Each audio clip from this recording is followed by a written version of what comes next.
दंश न्यूज, दलित पीडित व शोषित जनतेचा खणखणीत आवाज। या गोष्टीला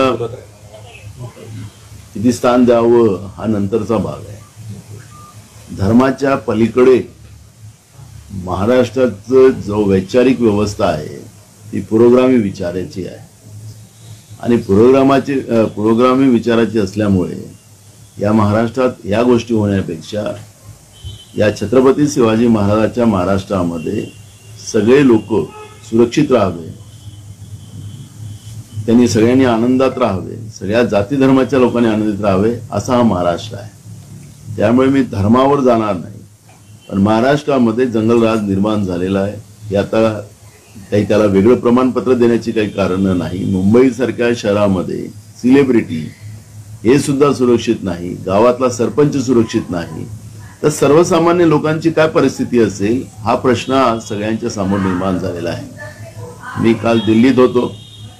दिल्लीमध्येही महाराष्ट्राच्या बद्दलचं एक काळ कुठल्या तरी राज्याची चर्चा व्हायची, आज महाराष्ट्राची चर्चा जंगलराजच्या माध्यमातून पूर्ण देशामध्ये चर्चा सुरू आहे।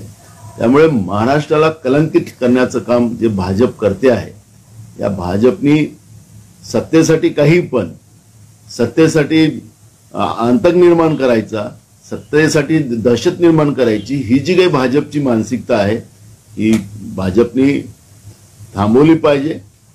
नाहीतर महाराष्ट्र आहे, आता बेईमानीने तुम्ही निवडून आलात म्हणून याचा अर्थ असा नाही की हे वारंवार तुमचा खेळ चालेल।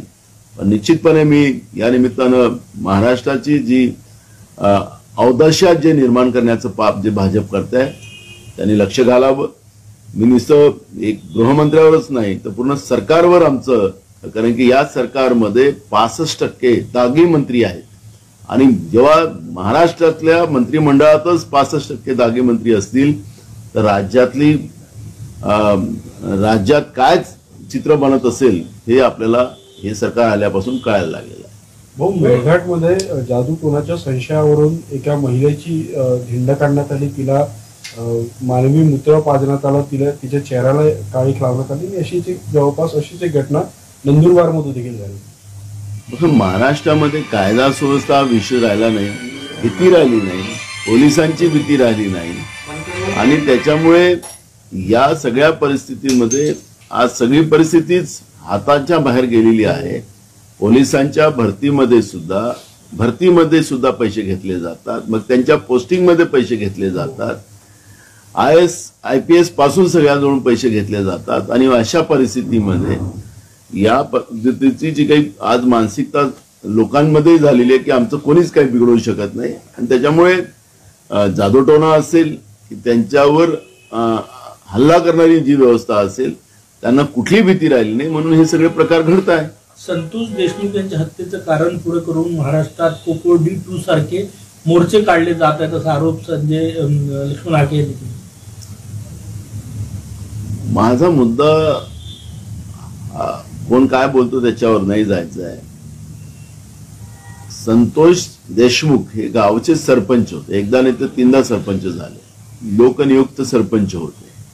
परभणीमध्ये झालेली घटना, पोलिसांनी जे कोम्बिंग ऑपरेशन केलं त्याच्यामध्ये एका लॉ करत असलेल्या एका विद्यार्थ्यांचा पोलिसांच्या बेदम मारामुळे त्याचा मृत्यू झालेला आहे।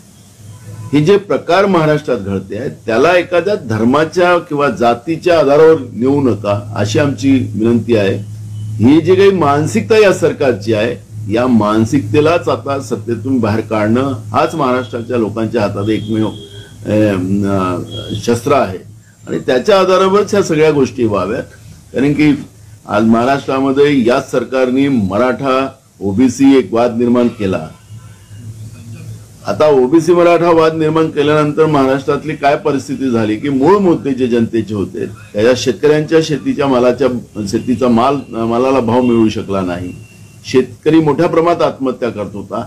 शेतकरी हे कुठल्याही एका जाती धर्माचा नसतो, शेतकरी हा सगळ्याच जाती धर्माचा असतो। त्यामुळे अनेक शेतकरी आज आत्महत्या केलेली असेल तर त्याच्यामुळे या अन्नदात्याचा ज्या पद्धतीनं त्याच्या शेतीच्या मालाला भाव न मिळाल्यामुळे तो कर्जबाजारी झाला, हे मुद्दे आमच्यासाठी महत्वाचे आहेत। युवकांची जी परिस्थिती आज निर्माण झालेली आहे बेरोजगारांची, ते प्रश्न आमच्यासाठी महत्वाचे आहेत महागाई जी आहे ज्या पद्धतीनं आकाश पार झालेली आहे त्याच्यावर आम्हाला लक्ष केंद्रित करावं लागेल. आणि म्हणून माझी सगळ्यांना नम्र विनंती राहील की या जाती धर्माच्या याच्यात न पडता जनतेच्या मूळ प्रश्नावर आम्ही सगळ्यांनी आता या सरकारवर धावा बोलला पाहिजे, अशा पद्धतीची भूमिका सगळ्यांनी घेतली पाहिजे अशी आमची नम्र विनंती. आमचा व्हिडिओ जास्तीत जास्त लाईक करा, शेअर करा आणि आमचं YouTube चॅनल सबस्क्राईब करा. धन्यवाद.